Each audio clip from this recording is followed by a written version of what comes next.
niman yahow marka waxaan sheegaynaa gaadiidley la yidhaahdo annagu boonadii waa haynaa midda sharciga ahayd baan haynaa maadaama aan boonadii hayno midda sharciga ahayd hayno waxaan diyaar u nahay inaan sidaan ugu shaqayno dakhligiina ku qaadno ayadoo sharcigana qofkii ku siino haddii nimankaasi boonadii sharciga ahayd dee qaabkii mooryaannimo ay ula dhaqmeen haddeertaan ay u qabsadeen ay u qabsanahayaan ama ay diyaar ugu yihiin u qabsan doonaan waxaan idiin sheegaynaa go'aanka naga ah annaguna waa tooda ma ogolin waa qabsan doonnaa waxay tegi doontaa inaad ama laba dakhli bixisaan ama dhib badan idinku gaaraan ama caqabo badan idinku yimaadaan waxaan idin leenahay hadalkaa ha dhayalsanina ha fududaysanina waa baaqaan idiin jeedinahayo intaasaa waxaa weeye waxaan rabnaa xaqiiqadeeda inaad ogaataan waddadaas nimankaasi hadday xidheenna ayagaa xidhay haddii ay siday ku furayd ay tahay oo ku shaqaynaynina annagii baa ku shaqaynayna waa idiin sheegnay haddii dee caqabadii timaadda ayagaa iskale lama wadaagno wixii idinku yimaado waa idiin sheegnay waa idinkugu baaqnay waa idinkugu celinaynaa waxaan rabnaa maamulkan haddii aan ka weyna bosishinka aan ku habboonnahay ama aan xaquuqa beel ahaan aan u mudannahay in aan ka madax bannaanaan doonno gebi ahaanba maamulkaasoo maamul cusub aan la bixi doonno la yidhaahdo ubaxlaan iyo magacii aan doonno aan ula bixi doonno meeshaan waxaan rabnaa laba fariimood oo yaryar inaan ka gudbinno waxaan joognaa magaalada Huurshe oo ah waqooyiga Galguduud waxaan rabnaa fariinta koowaad waxaan u jeedinaynaa dad kaliya gaadiidleyda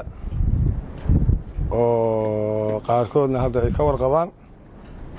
qaarkoodna aysan ka warqabin oo ganacsatada ah oo deegaankan iyo deegaanada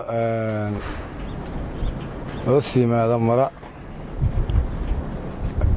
caqabad ayaa ka jidha caqabadda ka jidhana waxaa keenay niman maamul ah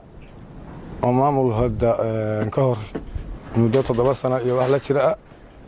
shaqaynahayay ah caqabadaas waxa weeye hadda nimankaas waxa ka dhacay anaga naga dhex jira dacwo ugama nihiin laakiin fariinta aan u gudbinayna gaadiidada waxay tahay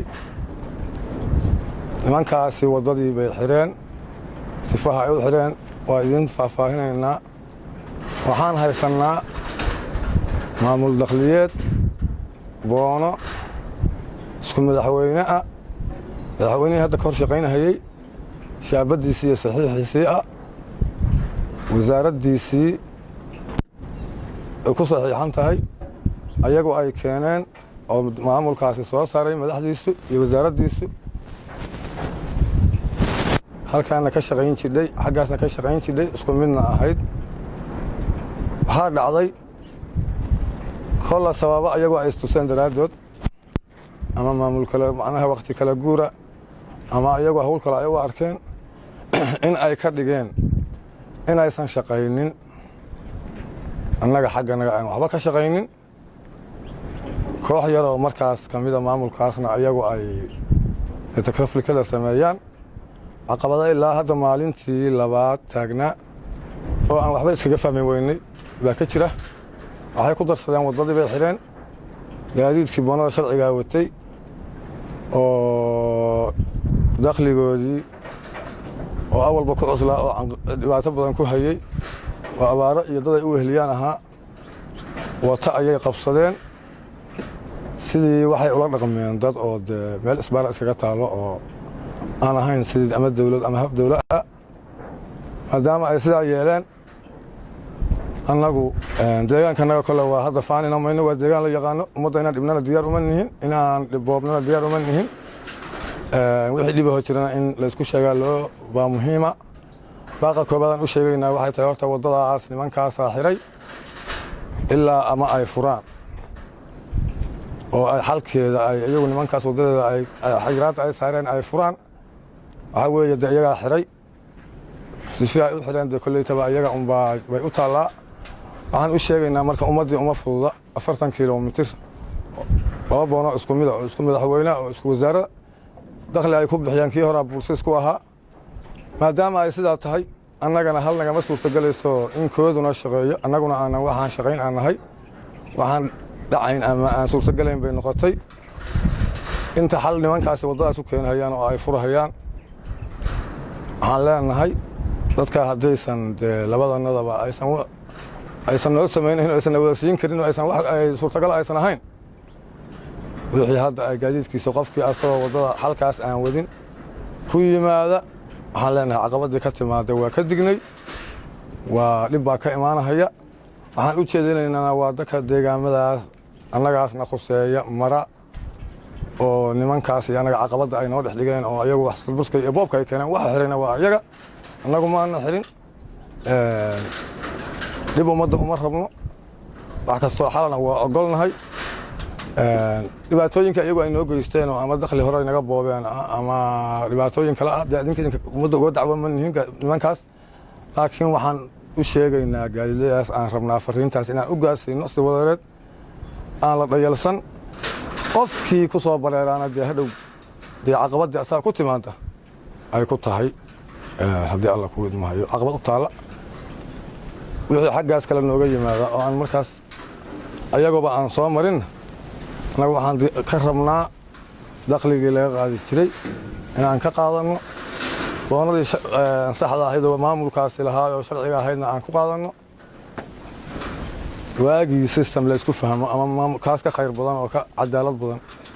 ama asaga xal ka yimaado ay noqoto dee annagu awalba amniganaga hadda laftirkeedana qof lagu dhibaataynahayo aan diyaar u nahay ma jiro laakiin dhibaatada xalka waddadii baa xiran oo ayagaa xiray markay waddadii xiran tahayna ujeedooyin badan tahay oo dhibaato badan tahay waxaan xallin karna annagu ma ahan wixii ka yimaado dhibkaas halkaasaan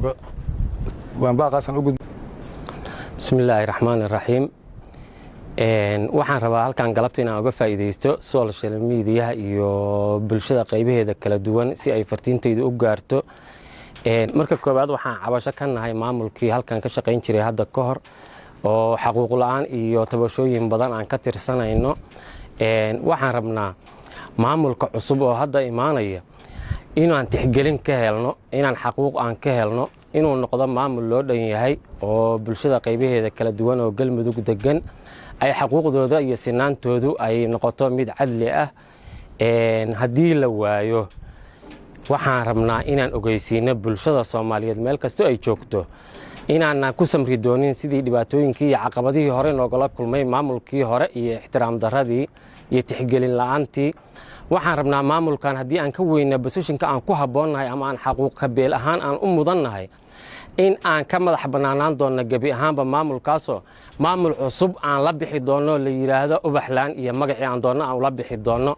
waxaan ku soo dhoweynaynaa haddii uu noqdo mid annagana tixgelin iyo anfac noole ama bulshada qaybaheeda kala anfacahay uu noqdo soo dhoweyn buu nagala kulmi doonaa haddaan weyno ha ogaadeen maamulka cusuboo la soo dhoweynayo iyo madaxdiisa iyo bulshada qaybaheeda kala duwanba inaanaan ku samri doonin ee ubaxlaan iyo maamul cusub aan noqon doono galmgaduud ka garab dhisan maamulkaas ikhwaani filaahi ma galabta meeshaan waxaan ku soo jeedinaynaa oo aan isugu nimid laba maado inaan ka hadalno laba qodob aan isugu nimid qodobka koobaad waxa weeye maamulka galmudug iyo ganacsatada waxa weeye madaxweynihii hore ee galmudug qoorqoor waxa weeye haddee kaasi waaba tegaba oo waxa weeye ninkaas madaxweynihii hore galmudug buu ahaa haddana kii yimaada waa soo dhowaynaynaa reer galmudug baan nahay intaas waa soo dhowaynaynaa waxaa weeye ganacsatada iyo odayaasha iyo deegaanka reer galmudug meeshaan huurshe waxaa lagu jari jiray hashii boonaa lagu jari jiray boonadaas boono sharciyahay ahayd annagu meel lagu qaaday ma aanan ogayn sidii bay mataqaanaa noogu taallay sidiiyayna haddana u taallaa sidii bayna u shaqaynaysaa waxaa weeye wax alla wixii gaadiid meeshaa soo mara waa soo dhowaynaynaa sidii boonadaas galmudug aan u jari jirna ayaan u jaraynaa haddii waxa weeye saas ha la ogaado oo ganacsatada iyo bulshadu intuba ha ogaato